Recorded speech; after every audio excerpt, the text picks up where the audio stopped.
Hi guys, in this video I will explain why I hate how most of Sumeru's characters are acting. This is just my interpretation of things, no offense to those who don't agree. Spoilers ahead. I was never particularly happy about this nation since I disliked the Dendro element, but the visuals gave me a sliver of hope which was quickly shattered.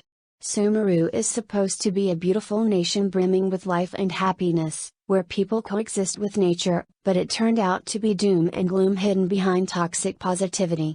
I'm not saying there's anything wrong with a dark setting, Inazuma pulled off an oppressive atmosphere extremely well, but here it's different.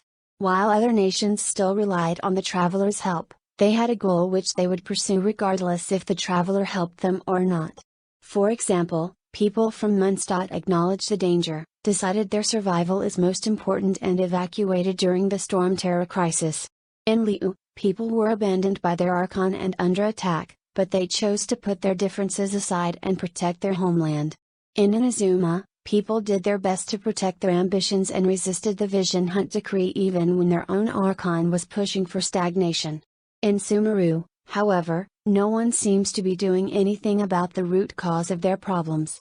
They are fighting the symptoms by patrolling for withering zones and kicking out mad scholars to the desert while the desert people are fleeing into Sumeru just to be discriminated against. Everyone is hiding the fact that behind their flowers, smiles and silky smooth voices, they are deeply unsatisfied. For example, Nailu really wanted to show her friend the festival dance but didn't have a spine to stand up to the academia or go behind their backs, so her friend had to be satisfied with seeing it post-mortem. Kali wants to save the forest and cure her Eliezer, but instead of looking for the root cause of the withering, she's content with doing paperwork and waiting for sweet death to take her. If you recall, in Inazuma healthy people let delusions suck out their life force so they could fight for what they believe in. Kali is already dying anyways, what does she have to lose? The only moment she showed her real feelings is when she screamed at us not to touch her.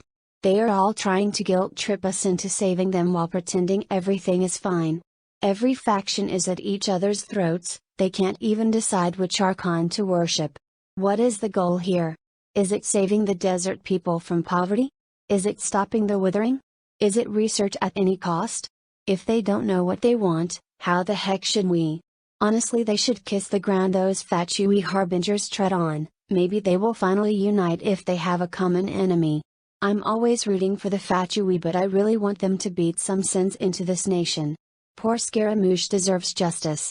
Dihaya and Alhaitham are the only sane ones here.